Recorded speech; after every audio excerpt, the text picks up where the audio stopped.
Good evening. I'd like to call the Tuesday, August 8th, 2023 Housing and Redevelopment Authority meeting to order. The first item of business is the approval of the agenda. Are there any additions or corrections to the agenda? Hearing none, we are looking for a motion to approve tonight's agenda. So moved. We have a motion by Commissioner Second. Mueller and a second by Commissioner Lewis. Is there any discussion? Hearing none, all those in favor, please signify by saying aye. Aye. Aye. Opposed? Motion passes 6-0. Moving on to item 3.1 is the July 25th, 2023 HRA board meeting minutes. Are there any additions or corrections to the July 25th board meeting minutes? Commissioner Carter? I would just abstain since I was not Okay. part of the meeting. And, okay, we have two abstaining from the vote tonight. Are there any corrections? Okay, hearing none, I will be looking for a motion to approve the July 25th, 2023 HRA board meeting minutes. So moved. Second. We have a motion by Commissioner Lewis and a second by Commissioner Martin to approve the July 25th, 2023 HRA board meeting minutes. All those in favor, please signify by saying aye. Aye. Motion passes 4-0. Moving on to item 4.1 is the 98th Street Interchange and Corridor Study. Recommendation for approval. May we have the staff report?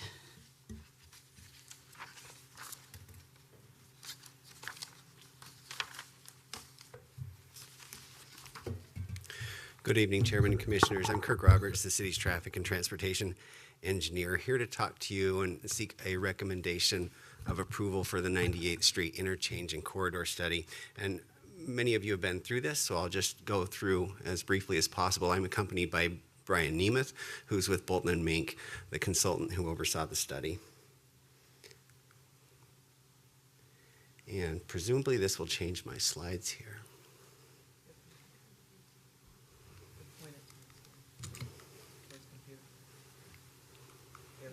There we go. It's magic. So just in summary, this is a follow-up from the conversation we had at the March 14th HRA meeting. The 98th Street Interchange at 35W is a very important transportation hub in the city. And the area around Lyndale especially is one of the city's sort of hotspots envisioned for a lot of redevelopment. The redevelopment envisioned there is a much higher density development that's occurring upward, and it's development that's geared around being less dependent on autos. Transportation needs would be met more by walking, biking, and transit use as opposed to single occupancy vehicle ownership. And key to this is kind of a key area for providing additional housing opportunity in the city. Central to that growth is the area around the 98th Street transit station, which is shown on this slide. So for some background, and this is a regional transit system now that is served by this station. So for some history and background, in the 1990s, an interchange design was conceived for this area, and that's what you're looking at here. And one interesting feature is where the transit station is now was envisioned for a couple of freeway ramps. And that's the plan that MnDOT, Hennepin County, and the city came up with and is approved. At that point, the agency started purchasing land for that. And then as an interim use, transit came forward and located a transit station on those empty parcels that's become very successful to the area and to the region. And so clearly the vision for increasing density, increasing transit use, multimodal friendliness is not going to be served by freeway ramps. And so we need to come up with a new plan, a new vision, and that's the purpose for the 98th Street Corridor and Interchange Study. This is some of the transit routes. The Orange Line regional BRT system just opened up there that goes down across the river from Burnsville all the way into downtown Minneapolis. There's also an amazing amount of local connections that take place here, including to the Mall of America, Normandale Community College, and all throughout the city. So it's quite the hub. Staff have been looking at and thinking about, in addition to the increasing density in the area, the possibility of transit-oriented development specifically with those. And what's envisioned for this area is, could you do development above the transit station that's centered on transit orientation in terms of meeting the transportation needs? It's envisioned with some commercial perhaps, but mainly residential for people who don't own vehicles by necessity or by choice, and rely on transit for their primary mobility needs. And to do that, of course, we need to come up with a new plan that shows that those ramps, we can work without those ramps. So and I'm just going to summarize the study real quick. We had several goals: develop a long-term plan that doesn't require removing a very successful transit station and hub. Identify near and long-term changes to improve conditions for non-motorized users. If you've walked or biked through the area, there are some wonderful amenities. Getting to them is not always easy without a car. Can we make that better? Improve safety. We do have some safety issues around there. And as part of the study, we want to really engage with populations that are often overlooked and we don't hear from as part of these efforts. And I think we did a really good job at that. And so Brian Nemeth is going to give the results of the study and the recommendations. At the end of that, we're seeking a motion from you to the City Council to adopt this study. It would then become part of the comprehensive plan. And upon that finding, then Director Coleman could begin negotiations with the transit agency, Met Council, and other partners about some redevelopment opportunities on that site. So with that, Brian Nemeth. You, Kirk. Let's call him Brian Nemeth, Bolton and Menk. We also teamed up with Alliant Engineering and Neo Partners. We also, as stakeholders, Kirk had already mentioned, Minnesota Department of Transportation, Hennepin County, Metro Transit, Metropolitan Council, Bloomington HRA, Bloomington Planning, and also Bloomington Public Works and Engineering, all as part of the project management team on the project. We did have a lot of engagement opportunities. We had publicity, we had some sidewalk details, we had a video interview that's currently on the website, some social media flyers, email subscriptions out there for everybody. We also had the website, Let's Talk Bloomington, updating that multiple times during the project.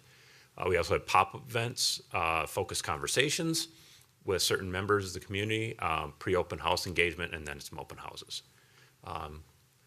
Go into that a little bit more detail. We had pop-up events. We had two in the fall last year. One was at the farmer's market, and then one also at the transit station, really to engage some of those users of the transit station, the people that are walking and biking, especially in that area, and using the transit.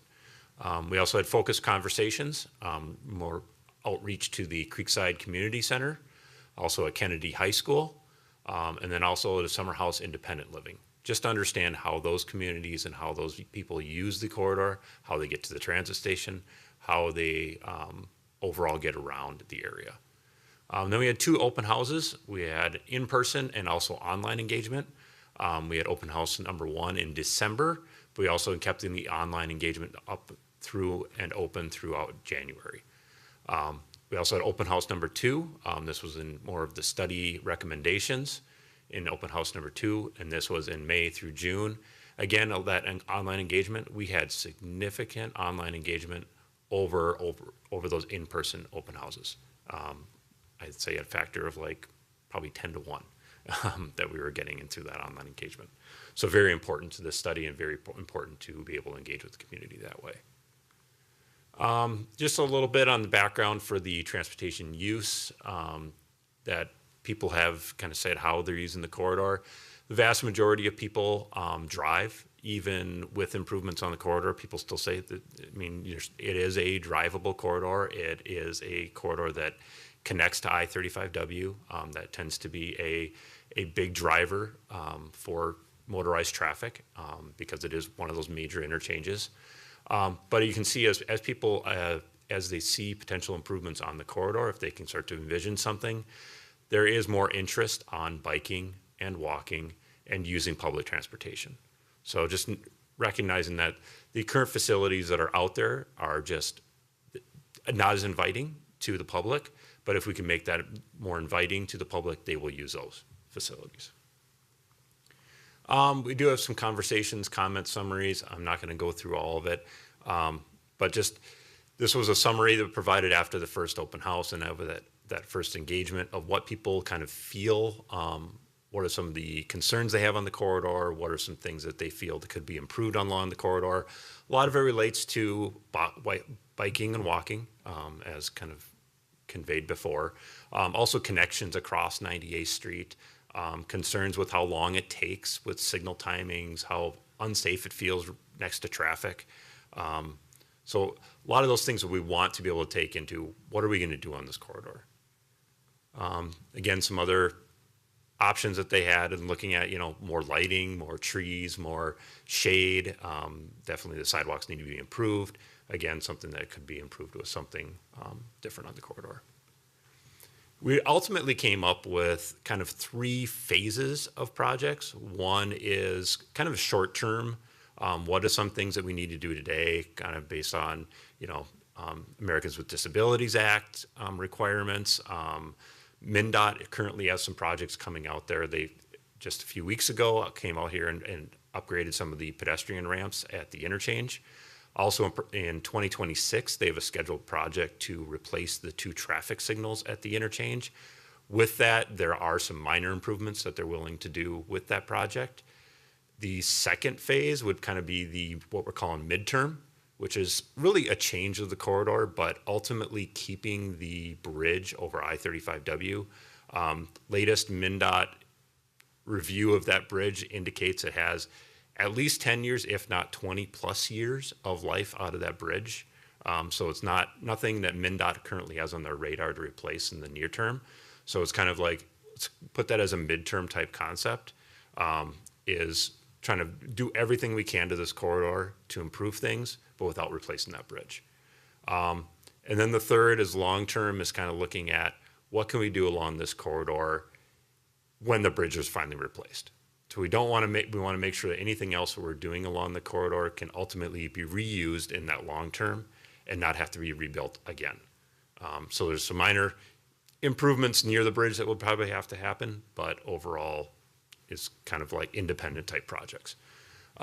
Looking at the midterm recommended concept, we're looking at the west end here. This is west Old Shakopee Road and 98th Street, so just east of our current location. Looking at really improving the connections that we have across there. One thing you'll notice there is a new pedestrian crossing at Humboldt. And part of that is currently the only crossings for pedestrian crossings across 98th Street is James Avenue, and the next one is the interchange. That is it. So trying to provide some other pedestrian crossing in between there. Working with Hennepin County, they have agreed that seems like a logical location. It's near the railroad there. They're also Metro Transit has bus stops that are within that area. So right now, talking to transit users, that if they get off on the north side of 98th Street, they either have to walk all the way down to one of those other signals, or they end up just kind of trying to cross between traffic. We'd like to provide a safer opportunity for them. So it's providing that pedestrian crossing at Humboldt that could be signalized. With that, there would be a westbound signal. Hennepin County has indicated they would love to do that. They would, much of the time it is going to be green, but to be able to provide a red indication when a pedestrian is crossing or when there's the railroad there, they feel that would be a safety improvement overall. The other big feature changing here is looking at it would be a dual right turn lane off of Old Shakopee Road. So currently all the traffic on Old Shakopee Road has to merge down to one point to make the right turn, and then kind of merge with the rest of the traffic if there's a green light on eastbound on 98th Street. So part of the improvements that we heard, or some of the concerns that we heard, was, first merging down, taking a high speed right turn, and then doing a merge and a weave to get over to any other lane that's on eastbound. So by having a dual right We can actually improve that by not having people have to switch those lanes, have to do those merges. We can also improve the pedestrian crossing that we have across that leg at Old Shakopee Road. No, the pedestrians don't have to cross that big sweeping right, free right. It would be included with when the westbound left signal would go, that's also when the right signal would go. So you'll end up with plenty of green time to be able to do that. So operations are basically the same as they are today. And then associated with that also would be some improvements to the pedestrian facilities on the south side, making a better connection across the railroad. There are some minimum requirements that I'll point out is that, you know, we want to cross those, a bicyclist or anybody else crossing the railroad tracks, we want to cross as close to a right angle as we can. So that's what we've attempted to do that within the railroad right of way. You can see that's a tough area to work with, but we think we can make something work there. And so there'll be a little more conversations with the railroad. Looking at kind of the center area of the concept, this is where the existing bridge is. So again, you can see that the existing bridge is maintained where it is. And the lanes that are across that bridge are as they are today. One thing we are looking at is potentially trying to at least add a little bit of a shoulder on the south side of that bridge to at least get traffic a little bit further away from the pedestrians that are using that existing 10-foot sidewalk that's out there. So either providing that, or if we could, and again, that's working with MnDOT and their structural group, is to make that a wider pedestrian facility if we could. But ultimately, it's just really maintaining what's out there. If you look at DuPont Avenue South, there are some major improvements there. We are looking at trying to remove that southbound free right. So as people are coming off the freeway, off of southbound I-35W and are heading west on 98th Street, removing that big sweeping right and getting people to stop at the signal. We've also coordinated with Hennepin County. They are looking at potentially doing some signal timing changes, signal phasing changes that could be incorporated with MnDOT's project, all of which would improve some of the safety issues that we're currently seeing out there. Also, if you look at the westbound 98th Street to southbound 35W, the eastbound 98th Street to southbound 35W, those sweeping free rights that are currently out there, a lot of the pedestrians and transit users have complained about those, how fast vehicles can take those. So we are looking at trying to tighten those up. And MnDOT has agreed that yes, and especially their ADA group likes to tighten those up as much as possible. If they can get rid of them, they do. So they're all in favor of that too. So overall, just trying to make it work a little bit better. Another major feature is westbound 98th Street. You'll see it's actually now a 2-lane roadway as you're heading to the west. Try to provide a little more space in the boulevard space between the current sidewalk and the 98th Street traffic. As you end up closer to the gas station, there is a need for those extra lanes, especially as it widens out as you get closer to the railroad and Old Shakopee Road. But if we can narrow it up in this area, it would appear to be an improvement, not only to safety, but also to comfort for pedestrians and bicyclists. The last thing I want to notice here is that you'll see a potential overhead sign structure for lane guidance. We do know that a lot of people enter, as we've seen with some of the complaints that we've gotten from the community, is when people are heading toward that interchange, if you're not familiar with that interchange, which lane do you get into? How do you get to northbound 35W? How do you head to the southbound 35W? So providing some extra signage there, either on the signal mast arms or on a separate sign structure. Last east area that I'll look at in the midterm concept is looking at Lyndale Avenue. So again, with this midterm concept, we are accommodating some future development. This includes some redevelopment in the Bloomington Transit Station area. We're also looking at some of these empty parking lots, especially north of Festival Foods there, but also the development of Clover Shopping Center and the car dealership that's on that side. If those were to be redeveloped and including some multi-use type development, residential and some commercial mixed together, that all of these improvements that we're doing in the midterm concept will work with that. So at Lyndale Avenue, we're really getting rid of, again, eliminating those free right turns that we have at the intersection. Again, trying to make it safer for pedestrians to cross, and having a dedicated phase for them at the signalized intersection. The other thing is we're also narrowing up the cross section, so it's a shorter signal timing to get across, make it easier for pedestrians to cross. And also, Hennepin County has indicated if there were any improvements here, that they would look at altering their signal timings and everything else here, potentially to give more time to pedestrians to get across. The other major thing is we have multi-use trail on the south side of 98th Street. You also notice that we're looking at the previous studies on Lyndale Avenue is trying to increase the multi-use trail on the east side of Lyndale Avenue and connecting it to the trail that is to the south. So there currently is a trail on the east side of Lyndale Avenue that ends before the shopping area, but this project would use some of that extra space that we're making there with some of the lane reductions to use that for a wider pedestrian facility. So overall, trying to make it sure it works with the overall Lyndale Avenue plans that we have out there, and also make sure it's working with any projected increases in traffic. So it'd be, the biggest thing you'll probably notice on just overall lane use is northbound, southbound, having some shared through right turn lanes. In fact, as we've noticed out there, is that the through lanes end up being underutilized when everybody's making a right turn. When the through movement capacity is needed, they can use both lanes, but most of the time that right lane will actually end up just being a right turn lane, similar as it is today. Also, the eastbound, westbound left turn lanes, we're eliminating the dual lefts and making those a single left turn lane. As we've looked at some of the videos that we had out there, the lanes are underutilized. Everybody stacks up in one of the lanes and not both, based on where most of the destinations are.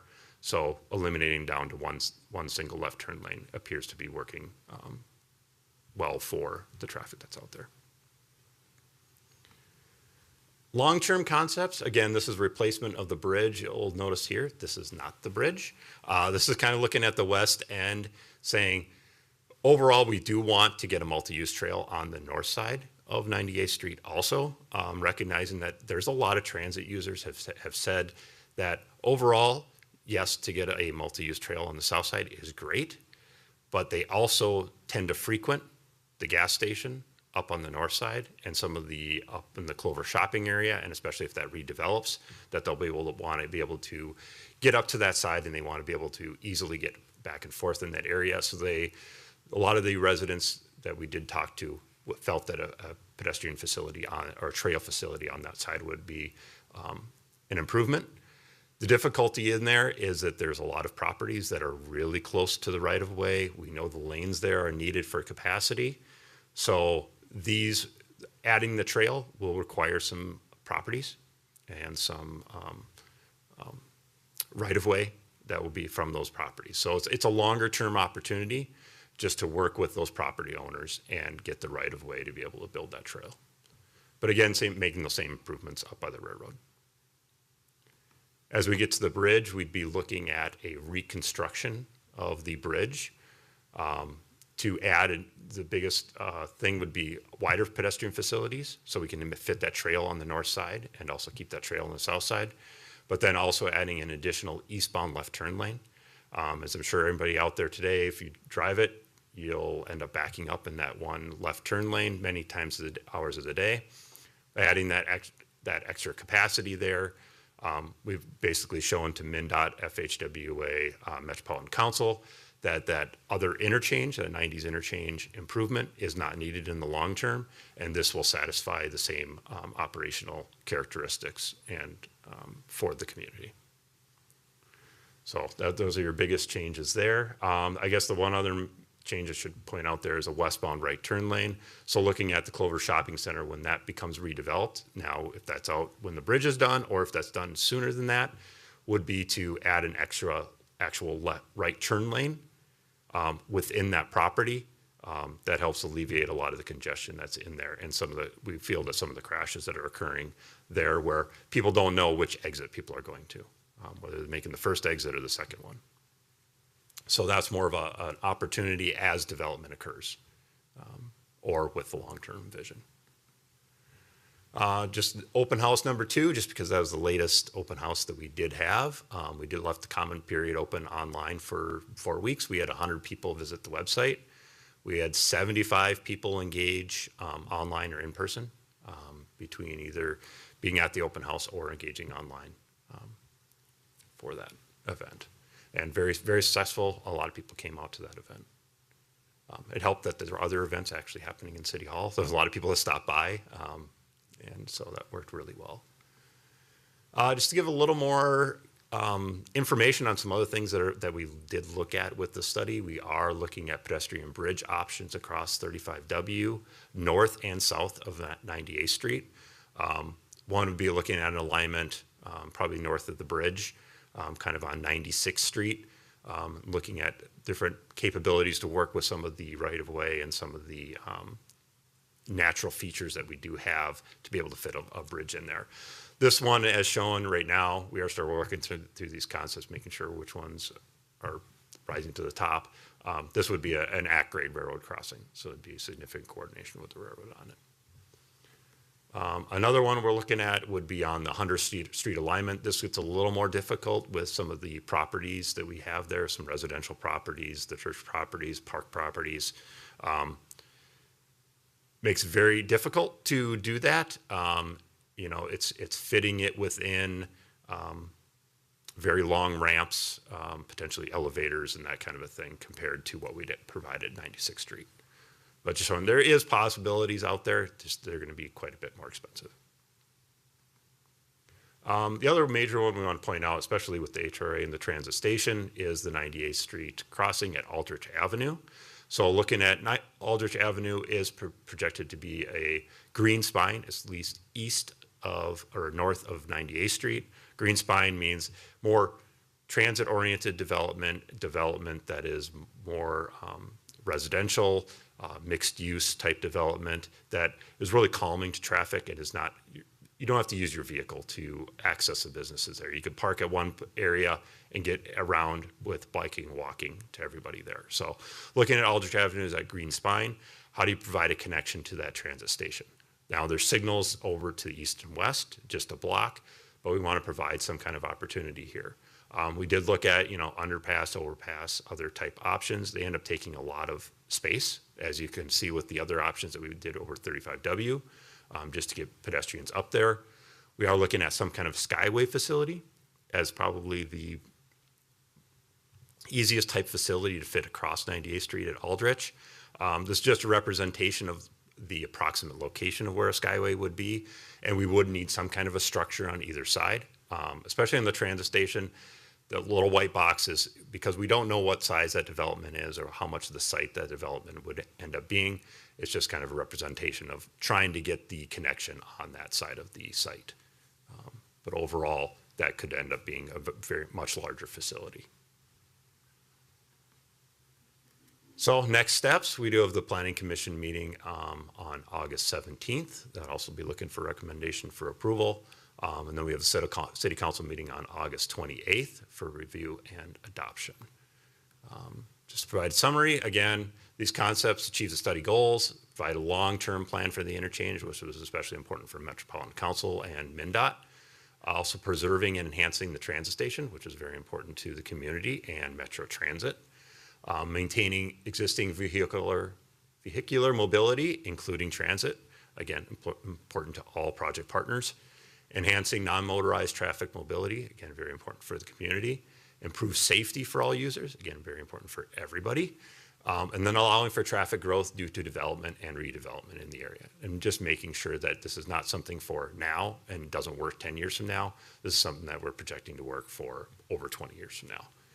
So from the HRA Commission, we are seeking recommendation from the HRA that the City Council adopt the study findings. Thank you. So any questions you guys have? Kirk. We're going to open up for questions. Any questions this time? Commissioner Carter. Thank you, Chair. So whenever you were going through the different options for the pedestrian bridges, I know you're looking at kind of feasibility from like the land use perspectives, but I'm also wondering if you're thinking through the amenities that are in place and connecting amenities. So like I think like there's a school around there, there's the gym, like there's different potential users right in that area that I was thinking about 100th when you were talking about that and how that would be challenging. I'm like, oh, but there's a school there, and there, so I guess I'm just curious, what are the factors other than kind of the complexity in building that you're thinking through? Yeah, no, the complexity is probably the number one factor, at least on the 100th Street that we're looking at, just because in order for a pedestrian or a bicyclist to use those long ramps and go out of their way, especially if you look on the east side, it's not a natural, if you're traveling along that frontage road, it becomes a natural thing to go up. But for most people, if you're trying to head to the north, you're trying to head to the east, it's very inconvenient to go to the south there. And some of the people that we did talk to in the community said, yes, for sure we need something at 100th Street, but we've also recognized that a lot of pedestrians and bicyclists that currently use 98th Street are like, well, 98th Street is not that far for us to get, especially if we don't have to go over this big and rise up this big ramp anyways, if we can just use the current streets that we have. So that is one thing that we looked at. But it is a good conversation there about the school connections and the other trail connections that are around, and looking at that definitely is something to be looked at a little bit further.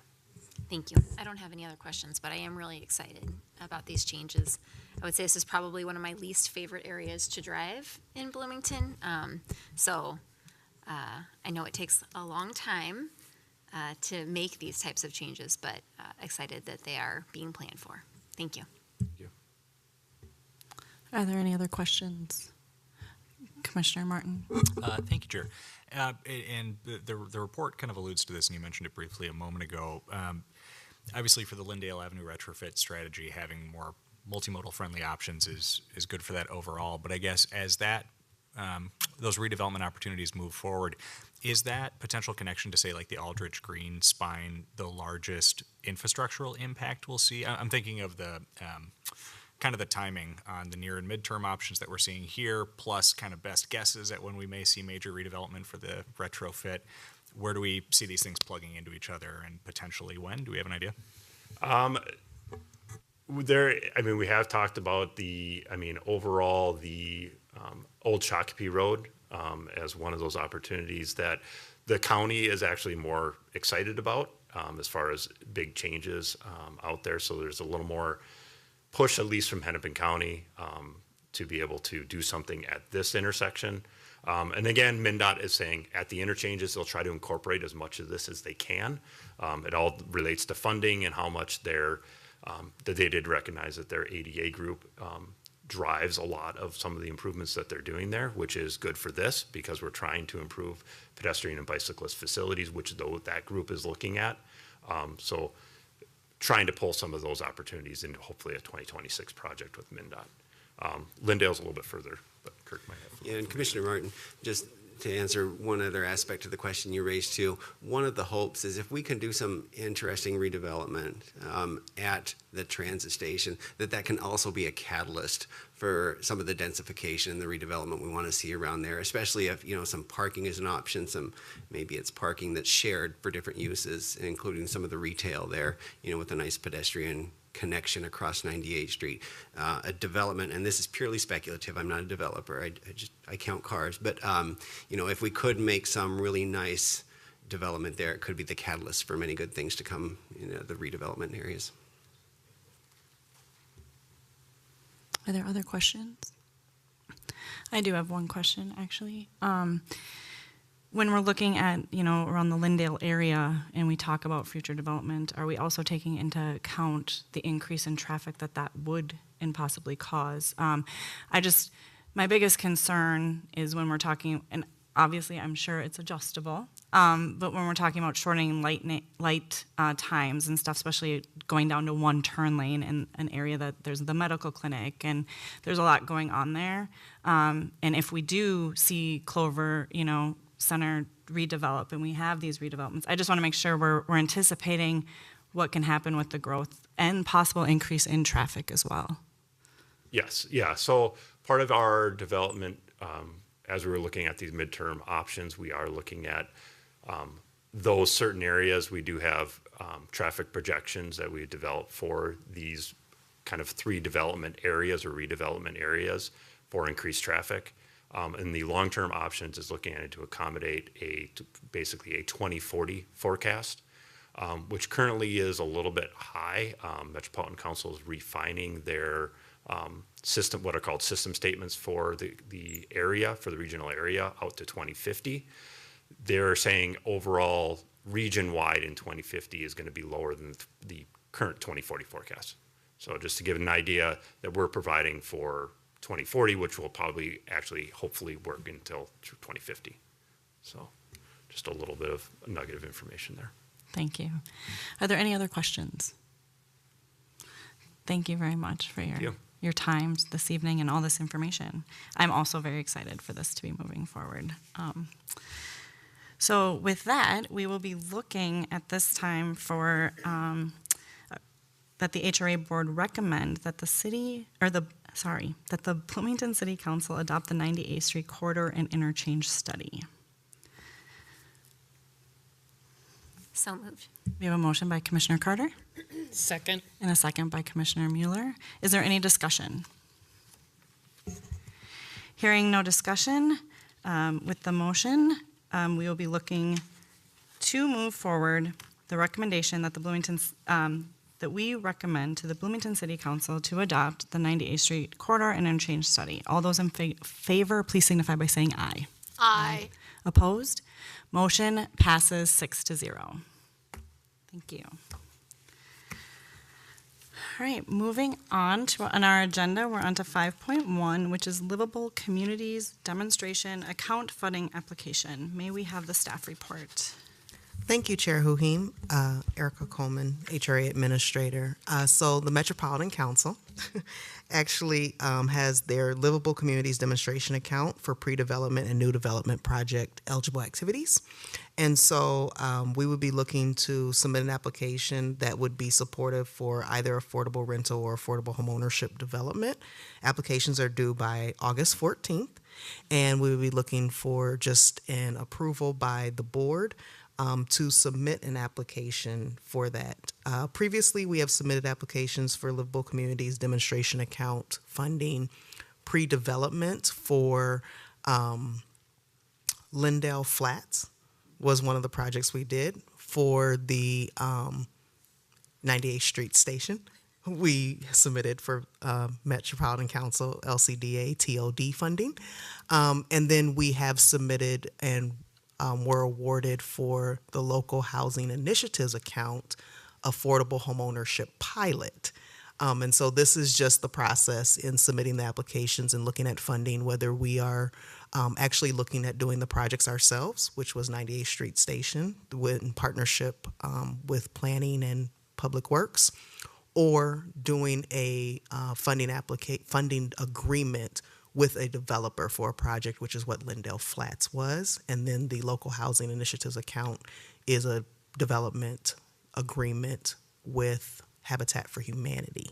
And so this is just the process to submit the application to be considered for the funding for potential development activities in Bloomington.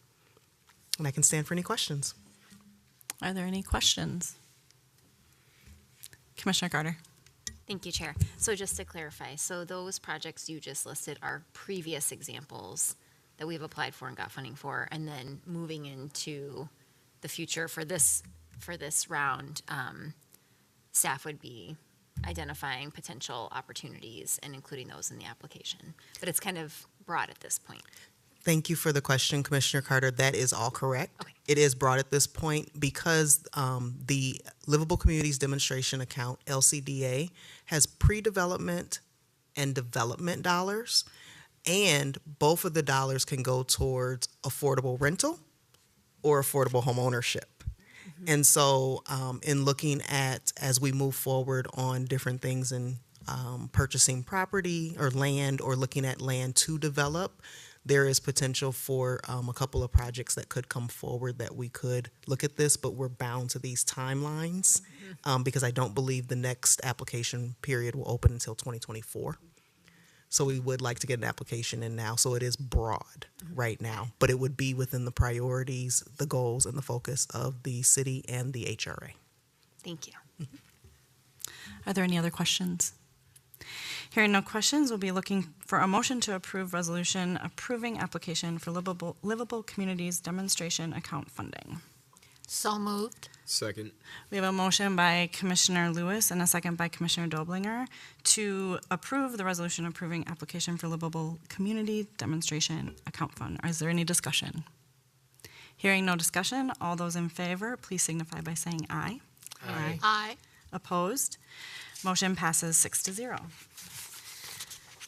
Moving on to discussion items. Item 6.1, Commissioner questions and comments. Are there any questions or comments this evening? All right, hearing none, we will move on to item 7, which is adjournment. We'll be looking for a motion to adjourn the Tuesday, August 8th HRA meeting. So moved. We have a motion by Commissioner Doblinger Second. and a second by Commissioner Mueller. All those in favor signify by saying aye. Aye. Opposed? Motion passes 6-0.